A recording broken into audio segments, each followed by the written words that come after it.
Over 3.000 mennesker sidder lige nu på USA's dødsgange og venter på deres straf. De ved ikke, hvor lang tid de skal vente, eller om de overhovedet når at få deres straf, inden kroppen selv står af. Flere af de indsatte skriver med almindelige mennesker uden for fængslerne. Heriblandt en mand ved navn Brian Robertson. Hans hverdag er blevet belyst gennem breve, han har skrevet til personer, han aldrig har mødt.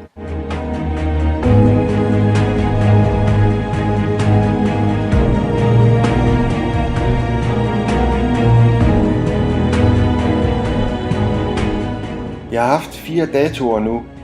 Jeg fik ikke nogen dato lige efter, at jeg var blevet dømt til døden. Jeg var her i 7 år, før de overhovedet behandlede den første appel. Jeg begyndte at få datoer i 1995.